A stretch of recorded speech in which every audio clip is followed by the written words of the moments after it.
How is the mechanism of injury? We'll start today's case. Today we have a 10 years old boy. He had fall while playing and he sustained left forearm injury and pain and swelling along with the deformity of the forearm. On examination, distal pulsation is intact and there is no nerve deficit. This point is very important and capillary filling also is very good. So why these 2 points are very important? Because forearm is a tight compartment. So we have radius, if you see the cut section, intraosseous membrane, then we have ulna, and they are covered anteriorly and posteriorly sheathed by a fascia, and inside we have the muscles.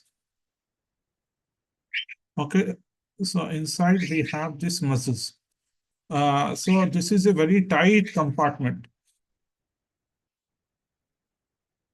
So here we have radius ulna. This is a group of muscles on the anterior aspect, group of muscles on the posterior aspect. And we have some blood vessels here. So when there is a fracture, there is edema and increase in the pressure here. So if there is increase in the pressure, then patient likely to have a neurovascular compromise. So when such patients comes to you, always you should examine the distal pulsations and distal neurological status. So we'll start with today's topic, that is forearm both bone fracture, otherwise a radius and ulnar diaphyseal fracture. So as we knew before, forearm is very important because there are 4 components in forearm. One is radial-ulnar joint, proximal and distal radial-ulnar joint, intraosseous membrane, and radius and ulna. So we have movement at the radius and ulna, which is pronation and supination. Here it is. Here, if you see, this is pronation and supination. These 2 movements are very important because they help in the daily activities, and the joint involved is intraosseous membrane radial-ulnar joint. And we need to know what are the muscles covering it. So here, if you see, we have 3 muscles which are controlling this. One is the supinator. Supinator muscle, it is in the proximal third of the forearm. Proximal third of forearm is responsible for supination. Then we have pronator teres and pronator quadratus. These 2 muscles are responsible for pronation of middle third and distal third forearm. So proximal third forearm, that is supination, distal third forearm, that is pronation, and middle third forearm also pronation. So muscles involved is supinator, pronator teres, and pronator quadratus. So one more thing you need to remember here is the relation between the radial tuberosity. So if you draw the radius, this is the radial head. We have a radial tuberosity on the medial aspect where your biceps insert. And when you come down, this is radial styloid. So these 2 are facing opposite to each other. So if you draw the angle, it's a 180-degree opposite. So tip of the radial styloid and radial tuberosity. Whereas if you see on the ulnar, on the lateral side, this is your coronoid process. And here is your distal end. So coronoid process is again 180 degree to the ulnar styloid. So why this is important is it will help you in maintaining the rotational malalignment. If there is a fracture, so it should not go this way and it should not come with this way. So to maintain maintain the rotational stability, we need to know the relation between the proximal bony landmark and the distal bony landmark. So proximal bony landmark is radial tuberosity, distal bony landmark is radial styloid. And on ulnar, proximal is coronoid and distal is ulnar styloid process. So I hope this is clear. If you are not very clear, you keep on seeing this slide. You will know what exactly I am trying to explain you. Then what is the mechanism of injury? Mechanism of injury is direct trauma, most of the time direct blow to the forearm, or sometimes motor vehicle accident, fall from height, and sports injuries also result in this fracture. So here they are deforming forces. As I told, proximal third is supinators, whereas distal third plus middle third is pronation. So proximal third will go into supination, distal third will go into pronation. So we can have the fracture over the radius. It may affect the proximal third, it may affect the middle third, it may affect the distal third.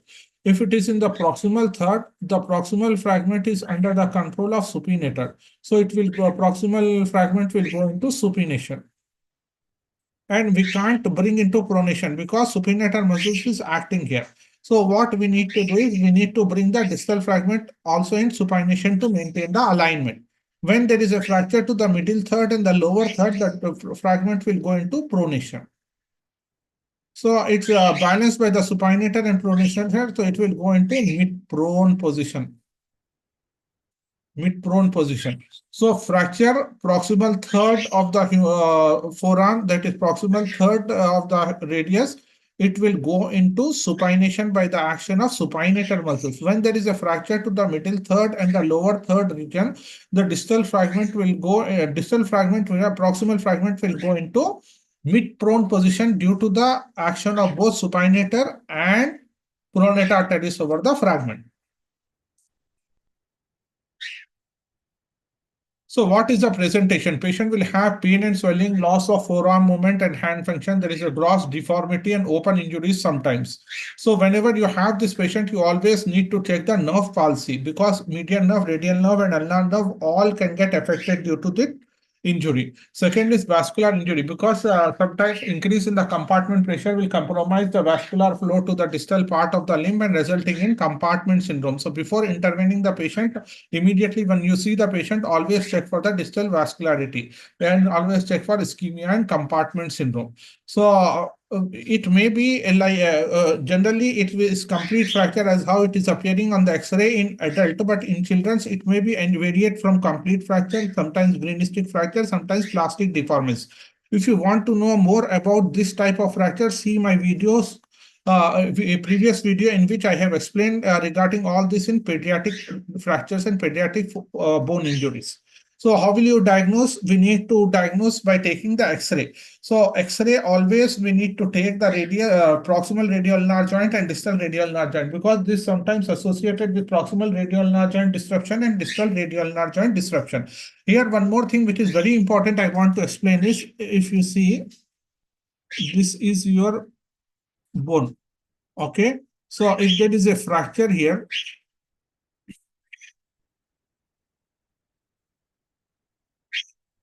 this is your axis of the bone. This green one is axis of the bone. So if there is a fracture, it may displace in three ways. How it can displace? If there is a fracture,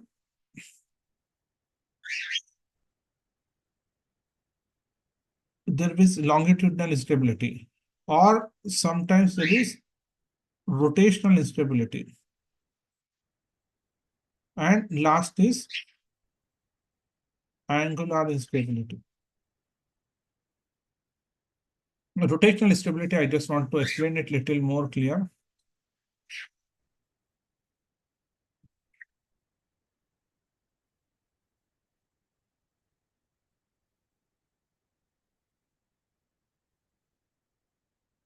Here, if you see the patient is having fracture. So after the fractures, what is happening is, this is, as I told, this is the axis of the bone. If there is rotational stability, this fragment is rotating this way and this fragment is rotating this way. If it rotates, then this axis will move on the other side of the opposite thing. So this is rotational instability. Rotational displacement, otherwise called as rotational displacement. If you see, the axis is straight, there is no malalignment, but the thing here is they have come override this one. So this is length displacement or longitudinal displacement. Then here, if you see, this is angular, this is line, this is, so there is an angle form here. So it's an angular displacement. So any fracture will have displacement in these three planes. Either it may be a rotational displacement, or it may be a lengthwise displacement or longitudinal displacement, and it may be a angular displacement. So when you are correcting it, you need to look for all the reduction of these three displacements. So rotational displacement, as I told, it can be measured by two things. One is you need to know the relation of the radial tuberosity along with the radial sterolite. Radial tuberosity is proximal, whereas radial sterolite is distal. So if you see, this is radial tuberosity here is radial styloid. So both of them are 180 degree to each other. And in olecranon, you can see in ulna, you can see on the lateral view, coronoid is 180 degree to or opposite to the ulnar styloid. So when you check it, after the reduction of the fracture, when you are taking the check X-ray, you always concentrate on this one to check for the rotational instability. So how will you treat? So treatment depends on the age also and the type of fracture. Here, if you see the patient is an adult, and here you have a pediatric patient. In adult, it always need most of the time open reduction and internal fixation with plate. But if it is an open wound, we can go for external fixator. So here is the both bone fracture which have fixed with the plate. Whereas in pediatrics, up to 7 years of age, most of the time we can go for close reduction and cast application because we have lot of remodeling potential in the pediatric skeleton. But if patient is around 7 to 10 years, we have either we can, if it's stable, we can like stable as I told, length stability, angular stability, and rotational stability, we can put the cast after reduction. But if it is unstable, we need to go for close reduction or open reduction with tense nail. Here, if you see, we have put the nail inside. So it's a elastic nail placement. So radius also we have intramedullary nail, ulna also we have intramedullary nail. These are the special nail made for the pediatric population. So we can go for close reduction or open reduction and fix with elastic nails. If it is more than 10 to 15 years, always go for close reduction and or open reduction and use the implant that is elastic nail. So what are the complications of both bone forearm? So as I told, compartment syndrome, crush syndrome, Walkman ischemic contracture, non-union, malunion. One more important thing is cross union. It's very rare where radius unites with ulna, ulna unites with radius. And the other thing is radioulnar synostosis. What happens is here, if you see, there is radioulnar synostosis. Radius and ulna has united with each other. So what are the risk factors of radioulnar synostosis? Head injury, soft tissue trauma, if we have somebody operated radius and ulna with single incision, and if the fracture is at the same level. So this is all about the both bone fracture. So please like, subscribe, and share the videos. Thank you.